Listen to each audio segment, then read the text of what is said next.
Off-duty military manager beats store manager at mall for humiliating his grandmother. She raised me on food stamps and forgiveness. You don't talk to her like that, not while I'm breathing. That's what he said right before throwing the first punch. The surveillance footage never showed what the store manager said to the old woman, but the sound carried. Loud enough to make the cashier flinch. Loud enough for her grandson off duty, still in uniform pants, to hear from across the food court. What happened next wasn't just a fight, it was a reckoning. And what no one expected was what the grandmother did after the punch. If you find value in real stories, told with clarity and truth, make sure to subscribe to stay informed with real. The slap that never landed. It was supposed to be a quiet Thursday, the kind of day where the mall hums with background music, bad coffee, and forgotten birthdays. Eleanor Jenkins, 78, was there to buy a new pair of walking shoes. She'd saved up for 3 weeks, clipped coupons, wrote a list, took 2 buses. She wore her best blouse, carried a purse with tissues, peppermints, and a black and white photo of her grandson, Staff Sergeant Malik James. He wasn't supposed to be in town, but fate had other plans. The store was called Stride Pro. Modern, cold, the kind of place where the customer is rarely right. Eleanor walked in slow, deliberate, and asked for help. "Excuse me," she said softly. "I'm looking for orthopedic walking shoes, size 6, if you don't mind." The young cashier smiled politely. The store manager, however, didn't. "Ma'am, this isn't a nursing home. We don't carry shoes with Velcro straps and pity prices." The words weren't just loud. They were aimed like darts dipped in disrespect. People turned. Eleanor froze. The manager smirked. "Maybe try the discount bin, or a chair while you're at it." Across the food court, 3 storefronts away, Malik had just picked up coffee. Still in his camo pants, boots dusty. Off-duty, but always alert. He heard the voice first, then saw her face. His grandmother, the woman who raised him, standing, small, stiff, humiliated. The cup dropped. He moved like a wave, breaking not fast, not loud, but unstoppable. "Excuse me," Malik said, stepping between the manager and his grandmother. "You say that again." The manager, smug and unaware, laughed. "Oh, look, a tough guy in fatigues. What you gonna give me push-ups, soldier?" "No," Malik said quietly. "I'm gonna give you one chance to apologize." "Or what?" "Or I'll remind you what respect looks like." The manager smirked, lifted his hand, half joke, half threat. The crowd gasped, but the slap never landed. Because Malik moved first. One punch, open palm, clean, direct, decisive. The manager collapsed more from shock than force. The silence afterward was louder than the blow. And then Eleanor spoke. "Malik." No, her voice wasn't angry. It was afraid. Not of what he did, but of what would come next. The woman who stood straight. Security showed up in under 3 minutes. 3 guards, 2 clipboards, 1 radio crackling like distant thunder. The store manager was sitting on the floor, nose-bloodied, pride worse. A customer handed him tissues. He pushed them away. Malik stood still, calm, hands behind his back like he was back in uniform. Eleanor sat nearby, silent, not embarrassed, not proud, just waiting. "Sir, you assaulted an employee," a security guard said. "He humiliated my grandmother," Malik replied. "Did you hit him?" "Yes."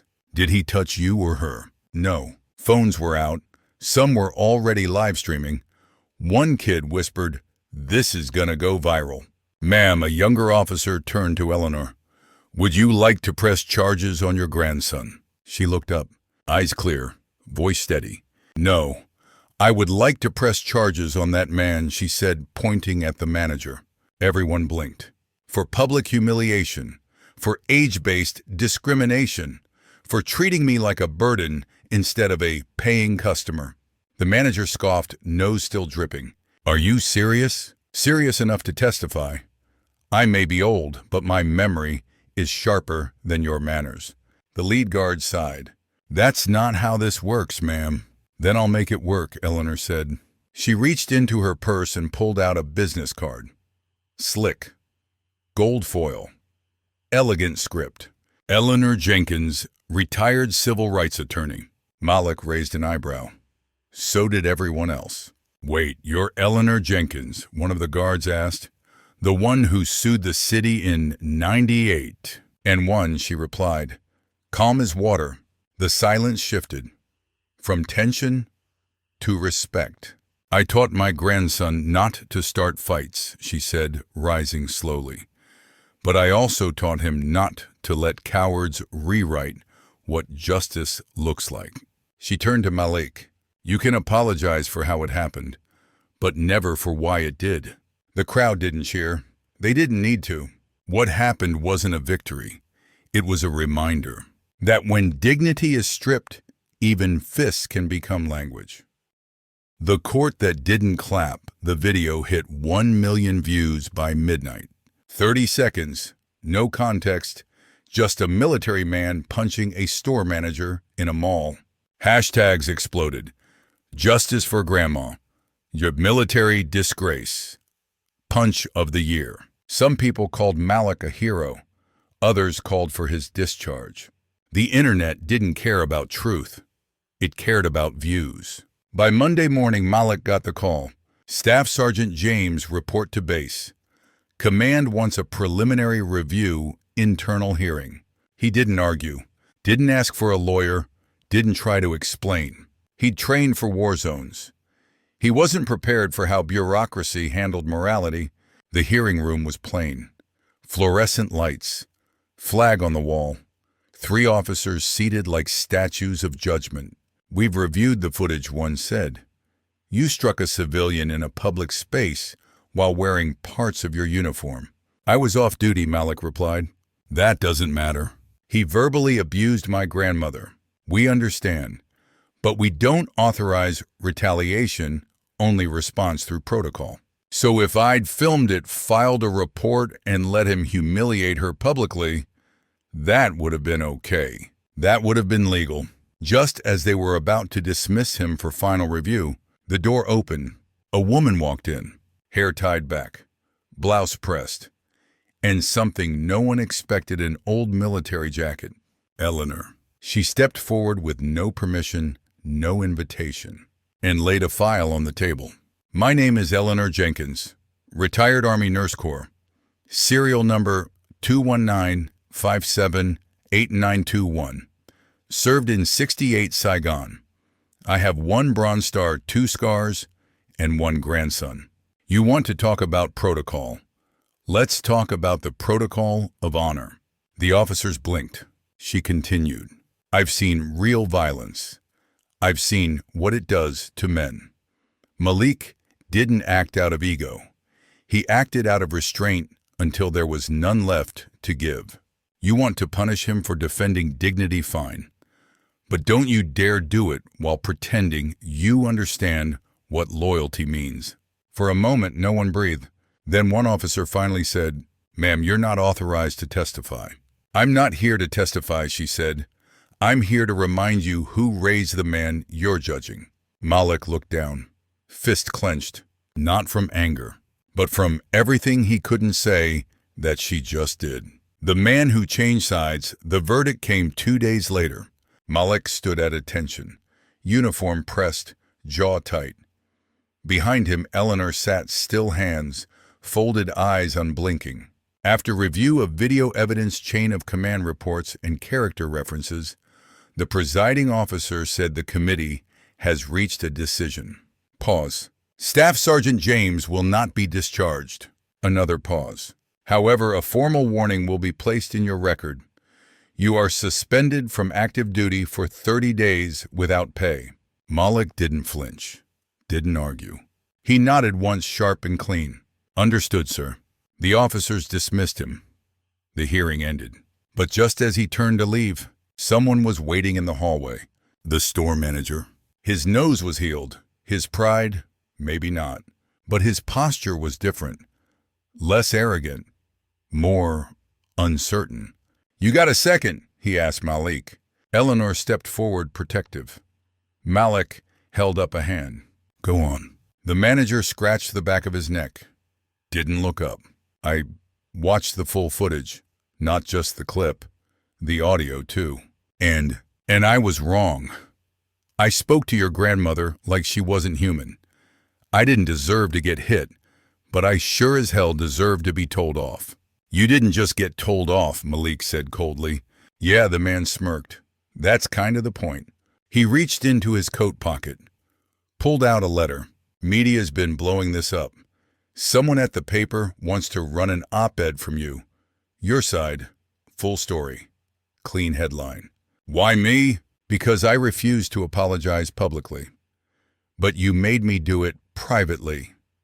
And maybe more people need to see that kind of force." Eleanor stepped forward, accepting the envelope. "One condition," she said. "What's that?" "I get the last paragraph." "Deal!" Later that week, the article dropped. Title: "He fought for a flag, abroad then, for his grandmother at home." Malik didn't read the comments, but Eleanor did. One stood out. "If we all had someone like him in our lives, maybe we'd all walk a little taller, speak a little softer, and shut up when it mattered." The request she never asked before the article exploded. Morning shows, podcasts, clips stitched over dramatic piano music. People weren't just reposting the punch anymore. They were quoting Eleanor, calling Malik a grandson of the year, America's quiet hero. Proof chivalry isn't dead. And that was the problem, because Malik never wanted to be a hero. He just didn't want his grandmother to be invisible. The military told him to keep his head down. Let the story die. No interviews, no podcasts. Your suspension's temporary. Don't make it permanent. His phone buzzed nonstop. He ignored it. Even when reporters showed up outside Eleanor's house, she just pulled the curtain halfway and said, "Tell them this isn't a story. It's a scar that finally got looked at." Malik didn't speak to the press, but he did speak to his grandmother. In her kitchen. Same small table, same chipped mug she's had since 1989. "You proud of me?" he asked one night quietly. She looked up. "I always was, even before you hit that man. I didn't want to become a headline." "You didn't. You became a mirror." A mirror. People saw what they should have done, what they wish someone had done, and what they're still too scared to do. She poured him tea, then carefully slid a small envelope across the table. His name was handwritten in blue ink. Elegant, old-fashioned. "What's this?" he asked. Something I never thought I'd ask. He opened it. Inside 2 tickets. 1 plane. 1 small town in Alabama. "What's in Montgomery?" he asked. "Your grandfather's grave." Silence. "I want to take you there. I want you to know where your fight comes from." Malik swallowed hard. "You never talk about him. Because his death never healed. But maybe taking you there, maybe that's how I start." "You sure?" "I'm old Malik, but not too old to finish the stories I left open."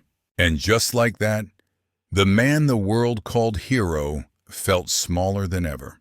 Because sometimes the bravest thing you can do is face the love you never got to say goodbye to.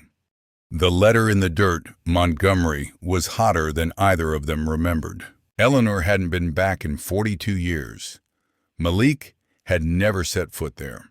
The taxi dropped them off outside a modest cemetery. No gate, no tour, just rows of names trying not to be forgotten. They walked slowly. Eleanor had a cane now. Not for weakness, just balance. "He was buried near the pecan tree," she said. "He liked the way the wind sounded through the leaves." They found the tree, but not the grave. Malik looked at the worn ground. No headstone, no marker, just a small wooden cross. Splintered, tilted sideways. "They never gave him a proper one," Eleanor whispered. "Said he didn't qualify because he died after discharge. Heart attack. No pension. no flag. That's America, she cut in quiet but firm. She knelt slowly, carefully, brushed away dirt with her hands, then pulled out a sealed envelope she'd kept in her purse for 40 years. "What's that?" "A letter," she said. "To the man who taught me how to stand up, even after I fell apart." She placed it at the base of the cross, pressed her fingers to the earth like she was trying to touch memory. Malik stood in silence, until she said, "Your grandfather wasn't perfect. He drank. He shouted. But he also held me like I was made of something sacred, and when I got pregnant at 19, he didn't leave. They wouldn't let him re-enlist, not with a mixed-race baby on the way. So he built houses instead, fixed engines, taught me how to sharpen knives in arguments." She looked up, and then one day, he died. Quietly, without ever hearing me say, "I forgive you for being human." Malik swallowed hard, kneeled beside her. "Do you forgive him now?" "I think I always did. I just didn't know how to say it without crying." The sun dipped lower. Cicadas sang. Wind passed through the pecan leaves like a voice trying to reach them. Eleanor stood, held Malik's hand. "This place doesn't owe us anything," she said. "But we leave something here anyway." "What?" "Proof that he mattered." And then she did something Malik never expected. She handed him the second envelope, addressed in the same blue ink. "It's not for me to read," she said. "It's for you." Inside, not a letter. A copy of his grandfather's discharge papers and a handwritten line at the bottom in faded pencil. "If my grandson ever puts on this uniform, remind him he comes from fire, not ashes." Malik closed his eyes, and for the first time since the mall incident, he let a tear fall. The speech that wasn't on paper. 2 weeks after they returned from Montgomery, Malik received an invitation, not from the military, not from the media, from Lena's middle school. "Career Awareness Week," the letter said. "We'd be honored if you shared your journey in service." Malik hesitated. He wasn't sure what his career meant anymore. Hero, violent man, suspended, soldier grandson. But Lena begged, so he said yes. The auditorium was full of 8th graders in hoodies and boredom. Teachers stood in the back sipping coffee, half listening. Malik walked up with no notes, no PowerPoint, no speech, just the uniform jacket, the same one Eleanor had folded for him that morning. "My name's Staff Sergeant Malik James," he began, "and I'm not here to talk about war." The students looked up. "I'm not here to tell you to be strong. I'm not here to say, believe in yourself, like a Disney movie. I'm here to say something nobody ever told me at your age. Sometimes doing the right thing makes you look wrong for a while.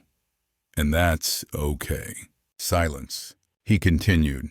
"When someone disrespected my grandmother, I didn't speak like a soldier. I acted like a grandson. And the world didn't like that. Even though deep down, most people wanted to be that kind of grandson." One kid raised their hand. "Would you do it again?" Malik smiled. "I'd do it sooner." Another asked. "Did you get punished?" "Yes." "Was it fair?" "Sometimes fairness comes later. And sometimes it doesn't. You don't act because it's safe. You act because someone taught you the value of who you are." In the back of the room, the principal shifted uncomfortably. This wasn't the kind of career story he expected, but the kids, they leaned forward, hungrier with every word. "Your uniform is not your honor," Malik said. "Your job title is not your worth. And your silence is not your safety." He paused, then added, "The world doesn't need more heroes. It needs more people willing to get in trouble for the right reason." The room was still. Then someone clapped. Then a few more. Then the entire auditorium, not cheering wildly, just clapping like they understood something too big to say out loud. That night, the school posted a clip. Malik's voice. No music. No filters. The video went viral, again, but this time not because he threw a punch, but because he didn't hold one back. The sentence that stayed. 3 weeks later, things quieted down. The headlines faded. The hashtags cooled. The military reinstated Malik quietly, no press, no statements. But something had changed. Not in the world. In him. One evening, Malik came by Eleanor's house with a small wrapped box. "You never ask for anything," he said, setting it on her kitchen table. "So I figured it was time I gave you something without permission." She raised an eyebrow. "Is it another world's toughest grandma mug? Because I already broke the last one on purpose." "Nope," he smiled. "It's overdue." She unwrapped it carefully. Inside a folded American flag. But not just any flag. It was the one that should have been placed on her husband's coffin 4 decades ago. And beneath it a certificate signed just days before. "In honor of Reuben Jenkins for service rendered seen and unseen." Eleanor didn't speak, didn't cry. She just ran her fingers over the stars like reading Braille from a country that had finally remembered. That night, they ate dinner at the small table. No ceremony, just soup. And Lena, humming some pop song while doing her homework nearby. "You did good," Eleanor said quietly. "We did good," Malik corrected. "No," she shook her head. "I did what I had to. You did what you chose to. That's the difference between surviving and leading." Later, as Malik helped her to bed, she gripped his wrist. "There's one more thing," she whispered. "What is it?" "Don't ever let anyone rewrite what you did." He paused. "You mean at the mall?" She shook her head. "I mean everywhere. The uniform, the punch, the silence, the speech, the flag. History has a habit of forgetting the softest parts. So make them loud." Malik leaned down, kissed her forehead. "I will." She smiled. "Good. Because someday, Lena's going to ask who you were. And what should I tell her?" Eleanor's voice was soft now, distant, already halfway into sleep. "Tell her, you were the kind of man who made the flag mean something again." And outside, the wind moved through the trees, no longer angry, just proud.